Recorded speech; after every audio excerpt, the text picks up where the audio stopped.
6:45 at iFiber One News Radio. Good morning to you. I'm Jeff Slicky, and I'm happy to have in studio Thurston County Commissioner Bud Blake for our monthly visits. Good morning, Bud. Hey, good morning to you, Jeff. It's great to be here. Always good to see you. Talk with you about things. We got a lot to talk about today. So let's start with the BHO. How is this partnership between Thurston and Mason County going? Yeah, it's been a very good mission for Mason County and Thurston County. We back in April, we developed what we call the Thurston Mason Behavioral Health Organization, and it's been absolutely marvelous in that we have been able to open up the triage center in Thurston County. And while we're on that same note, we secured a grant of about $2 million to go forward and convert one of the buildings here in Mason County to a triage center, but kind of a smaller version of that, so to at least have some sort of footprint to be able to do the same thing we're doing in Thurston County. Is there any thoughts of where that's going to be? Yeah, I heard it's the PUD building. I'm not quite sure what building that is. I need to go do it myself. Yeah, so nice. That's one of the buildings that we have in mind. In fact, we're meeting end of this month to talk about how we're going to go forward with that and refurbish that. And then once we do that, we'll put operational dollars towards that building, that facility. And it's probably just a diversion piece there, not an overnight. We're not quite sure what we're going to do. Whereas they have and back in Thurston County at the triage, we can a person can stay there overnight. We have the capability to be able to do that. And so, just to recap, we opened at that triage center on the 1st of September. And so we started what we call with voluntary and then versus involuntary. And so the thought behind that is when there's law enforcement on the scene and there's a behavioral health specialist on the scene, they make a determination. And law enforcement obviously has the primacy. Yeah. And if they say, this person voluntarily, instead of going to jail and it's been a crime, just say I'll pick a vagarism, vandalism, or not in a harsh sense, as a low-key crime. Instead of going to jail and there's a mental health piece to there, we want them to voluntarily go to the triage center to seek assistance that way. And that way we can work with them on a 72-hour basis. They can leave out any time at that point in time, and then at the 72 hours or even less. But when they stay 72 hours, that's when they become, let's say, involuntary, because there's a harsher crime committed at that point in time. And so what we've been doing lately with the triage center is developing what we call the court system. So we have a prosecuting attorney, a deputy prosecuting attorney there, a public defender there, and now we set up a miniature court, if you will, so that when a person still commits that crime, they're not off the hook. Right. That's not the point of this. It's to really get the mental health care that's needed to help them get back into society, but at the same time pay for their crimes in whatever way the judge and the jury has. It's a very small jury, decides, right? So we've been setting up the court system, and we'll have a court commissioner, a part-time one, come in and sit and be able to conduct those trials, if you will. So it's really great. It's all right there. It's a kind of I'll say the word one-stop. Yeah. It's not a shop by no means, but one-stop area. So, and of course, it does alleviate the bigger portion of the jail population, where we don't have to rely on that. And then, again, it really routes them once they've been heard and receive some sort of treatment plan.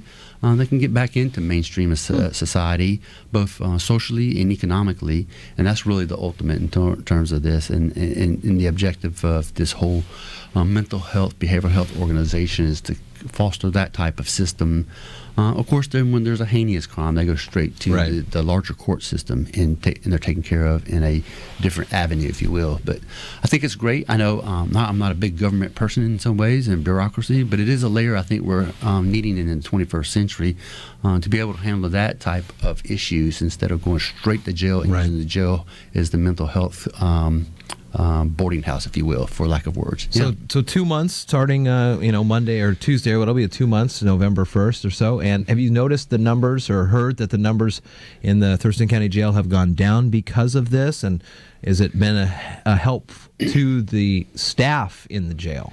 Yes, in some, especially, let's just go back to the volunteer, where those 6 or 7 that I know of. I'm sure it's up to about 12 or 14 the other day when I was checking. I think we're about 15 people who have volunteered to do this.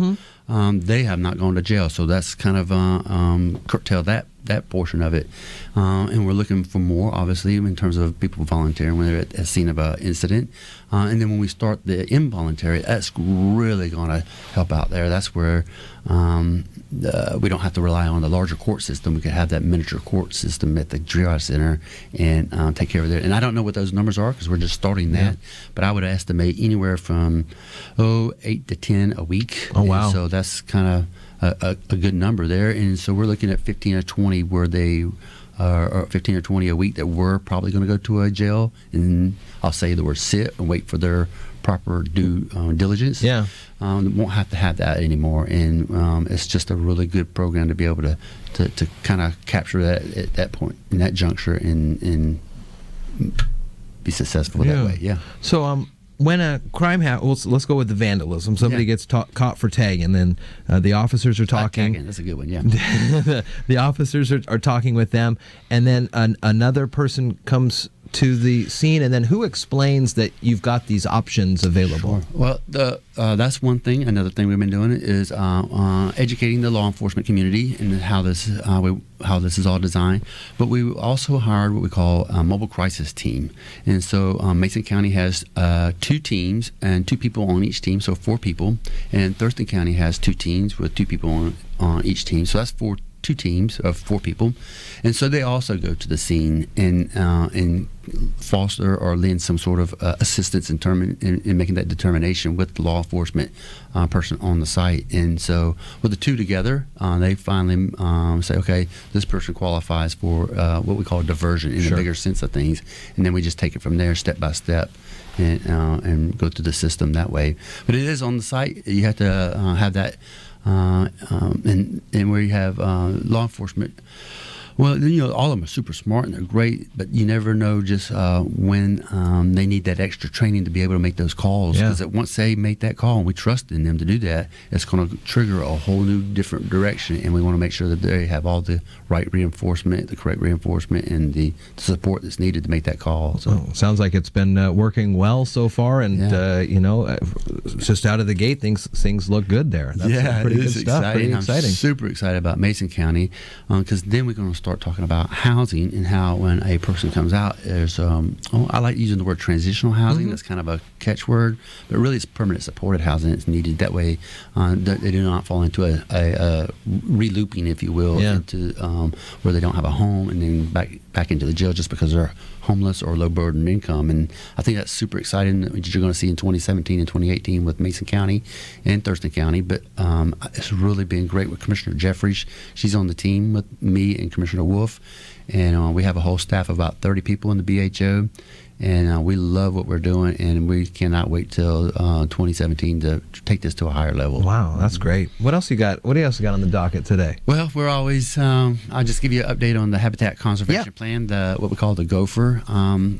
In Thurston County, it usually impacts the rural area. And this is the Mazama pocket gopher. Mazama pocket gopher. Mazama pocket, something like that. Currently, the plan is in draft. We have not decided on how to finance that particular plan. I don't know if that'll happen this year. It could still happen with the current commissioners, but if it doesn't, it'll go into the as elections come along here in 8 November. We'll have 2 new commissioners on the Thurston County Board of County Commissioners, and then we 3, whoever the other 2 are, will have to make that decision on how to finance it.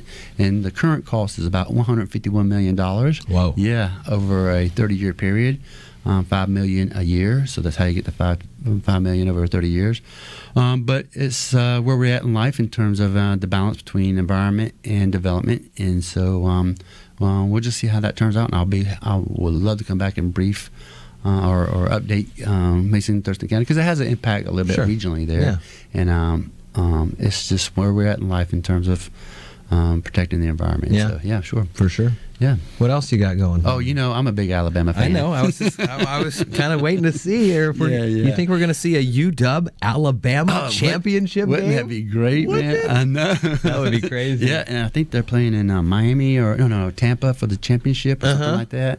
So that kind of plays a geographic role there. But it would be great to see the Huskies and the Crimson Tide duking it out. So Alabama's still at 1? Yep. Okay. Yeah, even with a freshman quarterback. Yeah, that's amazing. But I'm super proud and happy for the Huskies, and that would be great, wouldn't it? Wouldn't it? It'd be something else. Yeah, and so I mean, two of the most like distance-related opposite sides, and they're playing in Florida. That would be something fun. So that was great when Ohio State.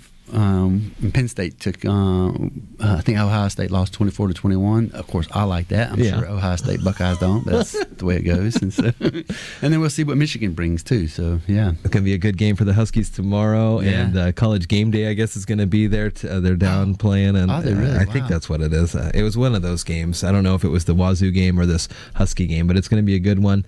Fun stuff. All right, bud. Always good talk. Oh wait, you had a thing, and unfortunately, I couldn't make it there, but it was downtown Olympia last month about domestic violence or something like that. Oh, yes. How did that go? Oh, that was absolutely marvelous. We did have 75 men show up. Mm-hmm. It's called 100 Men. 100 Men Who Care, and it's where we put 100 men in one area and want to talk about how we men can take charge of this in reducing or curtailing or stopping domestic violence. This is really where it starts in terms of bringing our women into a 21st century again, and showing where we can partner and join in and not have to use our fist or our words or withholding food, money, or any of these other amenities, just to say we love our women in Thurston County, Mason County, and it was absolutely fabulous. We raised a great amount of money, and we will always work hard to make sure